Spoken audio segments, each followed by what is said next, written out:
The idea being, you see, that each epoch being shorter than the one that preceded it, this generates an asymptotic curve of approach. And it's become a cliche of our culture that time is speeding up. It actually is speeding up. It's not that it seems like it's speeding up, or it looks like it's speeding up. It is speeding up. We and our entire world are being drawn into confrontation with something that at this level is lost below the event horizon of rational apprehension. That's a fancy way of saying you can't know jack shit about it at this point in time. There will come a moment when it will rise above the horizon of rational apprehension. But and I think that history is a set of nested resonances. This is what I mean when I say nothing is unannounced. Nothing can take you by surprise if you've really been paying attention, because everything is preceded by its harbingers and heralds.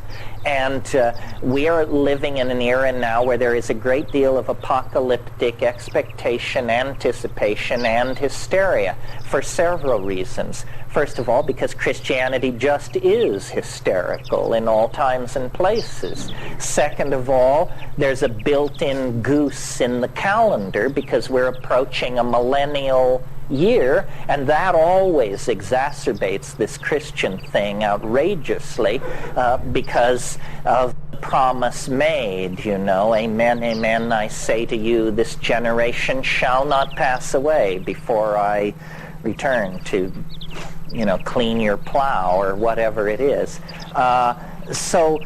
And there is the physical evidence all around us that we are the witnesses to a planetary crisis that we cannot control or manage.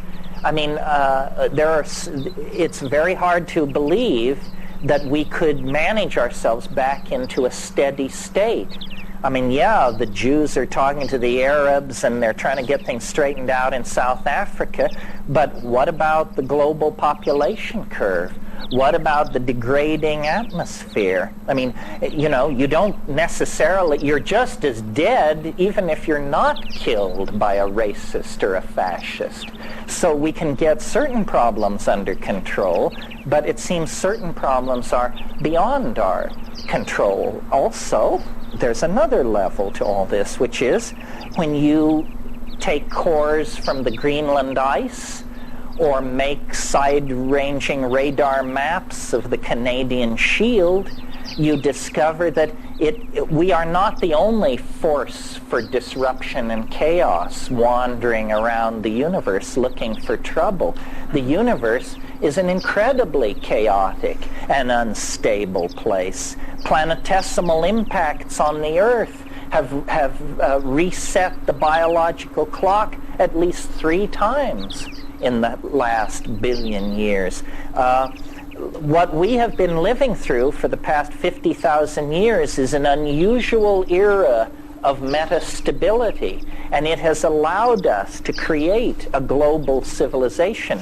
But we can't assume that we have 50,000 years of stability ahead of us, or even 100,000 years of stability ahead of us.